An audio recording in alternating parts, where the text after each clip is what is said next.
ప్రభునందు ప్రియులారా, మీ అందరికీ ప్రభువైన యేసుక్రీస్తు నామమున శుభములు. సప్త సోపాన సందేశాలు అనే శీర్షికకు మరోసారి మిమ్మల్ని అందరినీ ప్రేమతో ఆహ్వానించుచున్నాను. నేటి సప్త సోపాన సందేశము దావీదు హృదయము. సౌలు దేవుని ఆజ్ఞను అతిక్రమించి దేవునిచే త్రోసివేయబడిన తరువాత దేవుడు సమూయేలును బెత్లెహేములోని యెష్షయి ఇంటికి పంపుతూ యెష్షయి కుమారులలో ఒకనిని రాజుగా అభిషేకించమని సెలవిచ్చాడు. దేవుడు సెలవిచ్చినట్లు సమూయేలు యెష్షయి ఇంటికి వెళ్ళి అతని కుమారులందరినీ శుద్ధి చేసి యెష్షయి పెద్ద కుమారుని చూచి, ఆహా, దేవుని సెలక్షన్ ఎంత అద్భుతం అని అనుకొని అతన్ని అభిషేకించబోతాడు. వెంటనే దేవుడు, నీవు పైరూపాన్ని చూస్తున్నావు, నేను అతని హృదయాన్ని లక్ష్య పెడుతున్నాను, నేను అతన్ని కోరుకోలేదు అని అతన్ని తిరస్కరించాడు. అలాగూ యెష్షయి యొక్క 7 కుమారులను దేవుడు తిరస్కరించాడు. అప్పుడు సమూయేలు యెష్షయిని, నీ కుమారులందరూ ఇక్కడే ఉన్నారా అని అడిగినప్పుడు, లేదు, కడసారి వాడు ఉన్నాడు, అతడు గొర్రెలను మేపుతున్నాడు అని చెప్పగా దావీదు వచ్చే వరకు సమూయేలు ఆగాడు.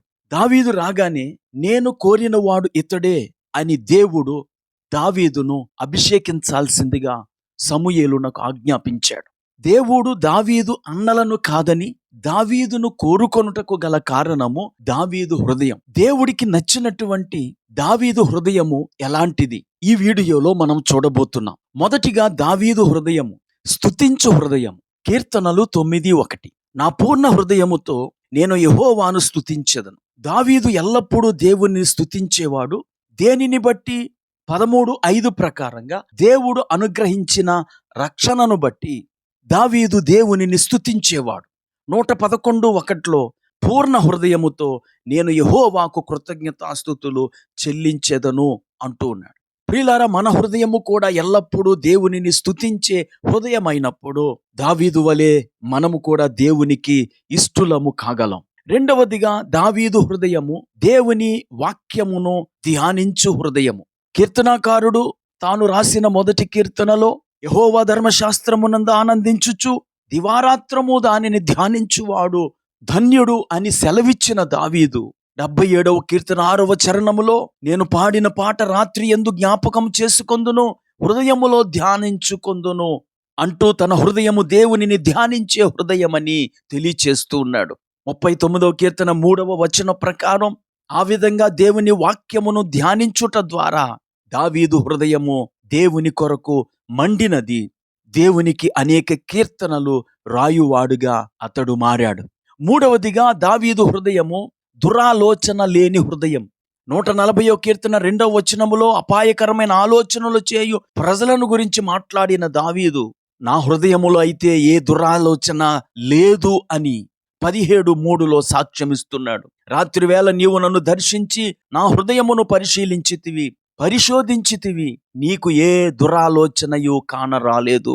మార్కు సువార్త 7:21 వచనంలో, హృదయములో నుండొచ్చి మనిషిని అపవిత్రపరిచే వాటిలో మొదట దురాలోచనలే ఉంటాయని యేసు ప్రభువారు చెప్పారు. దావీదు హృదయములో దురాలోచనలు లేవు.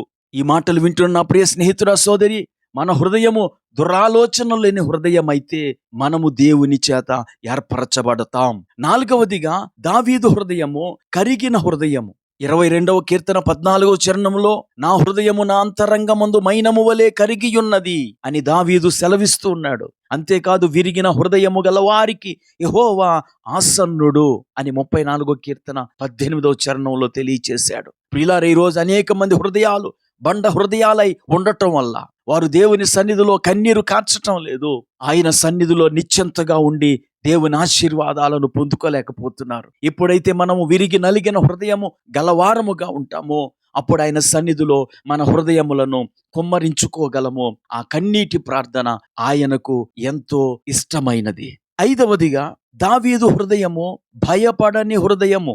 27వ కీర్తన 3వ చరణం, నాతో యుద్ధము చేయుటకు దండు దిగినను నా హృదయము భయపడదు. దావీదు ఏ పరిస్థితికి భయపడని హృదయము గలవాడుగా ఉన్నాడు.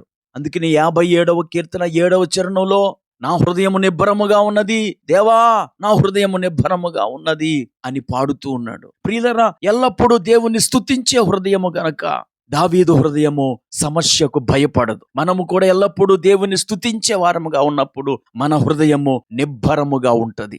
6వదిగా దావీదు హృదయము దేవునిని వెదకే హృదయం. 27వ కీర్తన 8వ చరణం, నా సన్నిధిని వెదకుడని నీవు సెలవీయగా, యెహోవా నీ సన్నిధి నేను వెదకెదనని నా హృదయము నీతో అనెను.